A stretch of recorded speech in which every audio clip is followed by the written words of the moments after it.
기본적으로 나라는 생명체의 가장 근본적인 목적은 생존입니다. 살아가며 더 많은 목표들이 생길 수는 있지만 우리는 자신이 유한한 존재임을 알고 있기에 본능적으로 매 순간 생존 확률을 높이려는 선택을 반복합니다. 이처럼 본능적인 판단을 자동으로 처리하는 신체 기관, 그것이 바로 우리의 뇌입니다.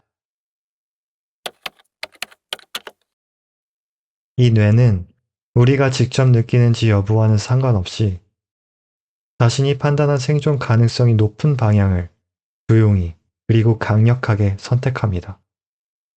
마치 거대한 빙산과도 같습니다. 우리가 자각하는 의식은 수면 위에 떠 있는 작은 꼭대기일 뿐, 대부분의 정보 처리와 반응은 수면 아래 깊은 곳, 바로 무의식에서 일어납니다. 그래서 우리는 종종 무의식에 이끌리듯 혹은 어떤 보이지 않는 힘에 홀린 듯 행동할 때가 있습니다. 그 이유는 예전에는 뇌에 대한 과학적 이해가 부족했기 때문입니다.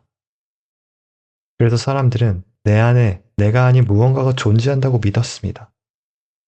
하지만 이제는 많은 연구들이 뇌의 작동 원리를 밝혀내고 있고 그 반응의 중심에는 외부가 아닌 나 자신, 내 안에 시스템이 있다는 것이 증명되고 있습니다.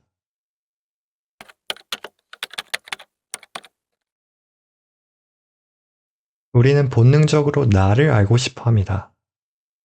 그 나가 외부에 있는지, 내부에 있는지 확인하고자 하는 이유는 그것이 내 생존에 직접적으로 도움이 될 수 있기 때문입니다. 이런 질문에 철학적으로 답한 사람이 있습니다. 바로 르네 데카르트. 그는 이렇게 말했습니다. 나는 생각한다. 고로 존재한다. 이 짧은 문장은 정신과 육체가 서로 다른 실체임을 선언합니다. 이 관점은 세상을 거대한 기계처럼 바라보는 기계적 세계관으로 이어졌고 산업혁명, 스마트폰 등 물질적 번영의 배경이 되었습니다.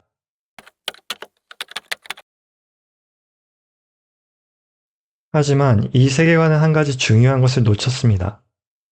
전체로서의 인간, 즉 느끼고 생각하는 통합된 존재를 설명하지 못했습니다. 가장 핵심적인 물음인 물질인 뇌가 어떻게 의식을 만들어내는가? 이 질문에 대한 답을 그 세계관은 끝내 내놓지 못했습니다. 그래서 우리는 다시 나는 누구인가? 라는 질문을 던지기 시작했고 그 질문의 새로운 길잡이로 뇌과학이 주목받기 시작했습니다.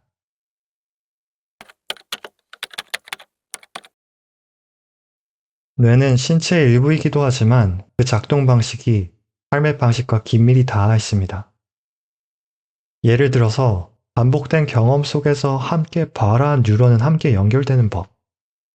이 단순한 원리는 생각과 감정, 습관의 형성을 설명해 줍니다. 다만 기억해야 할 점은 뇌는 나가 아니라는 것입니다. 뇌는 나라는 퍼즐의 일부일 뿐, 우리는 그것을 이해함으로써 나를 구성하는 연결고리들을 더 명확히 볼 수 있습니다. 뇌는 마치 CPU, 중앙처리장치처럼 작동합니다. 정보를 읽고 판단하며 필요할 경우 다시 명령을 씁니다. 즉, 수신기이자 송신기 역할을 합니다. 외부에서 들어온 신호를 해석하고 그 해석된 정보를 신체의 다른 부위로 전달하기도 합니다.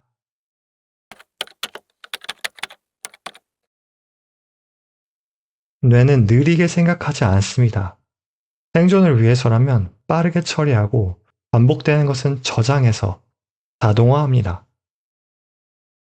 마치 게임의 오토모드처럼 익숙해진 정보는 에너지를 덜 쓰는 경로로 처리됩니다.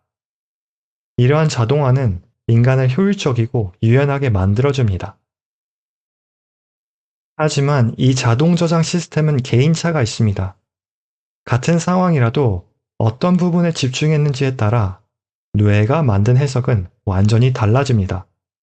예를 들어서 같은 영화를 보더라도 누군가는 액션 장면을, 다른 이는 감동적인 대사를 기억하죠. 이러한 차이는 결국 각자의 관심사, 감정 상태, 그리고 과거 경험이 뇌의 처리 방식에 영향을 미치기 때문입니다. 그래서 우리는 객관적인 현실을 그대로 보는 것이 아니라 뇌가 효율을 위해 만들어낸 왜곡된 현실을 보게 됩니다. 이 왜곡은 부정적인 것이 아닙니다. 오히려 혼란스러운 세상에서 빠르게 판단하기 위한 뇌의 전략입니다. 결국 우리는 자신의 뇌가 해석한 방식에 따라 세상을 경험하고 그 경험을 통해 삶을 살아갑니다. 비슷한 신념을 가진 두 사람이라 하더라도 그들이 그 신념을 어떻게 해석했는지는 전혀 다를 수 있습니다. 그렇기에 자신의 뇌가 어떻게 작동하는지를 이해한다는 것은 곧 내가 어떤 세계에 살고 있는지를 이해하는 일과 같습니다.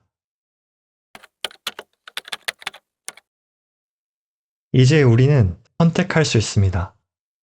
남이 만든 스토리가 아니라 내가 만든 이야기를 살아가는 삶을. 사실 우리는 언제나 자신이 만든 해석 속에서 살아왔습니다. 다만 이때까지 뇌가 어떻게 작동하는지를 몰랐기에 그 해석에 끌려갔을 뿐입니다. 하지만 이제는 다릅니다. 뇌를 이해하면 그 작동 원리에 따라 새로운 이야기를 쓸 수 있습니다. 지금 순간에 집중하는 마음 챙김 혹은 생각 패턴을 의식적으로 바꾸는 노력이 그 예에 해당됩니다. 물론 모든 사람이 자신의 이야기를 써야 할 필요는 없습니다. 하지만 적어도 지금 내가 살고 있는 이야기에 내가 동의하고 있는지 그 질문만큼은 내가 나에게 던질 수 있어야 한다고 생각합니다. 지금 여러분은 어떤 이야기를 살고 계신가요? 그리고 그 이야기는 정말 여러분 자신의 것이라고 말할 수 있나요?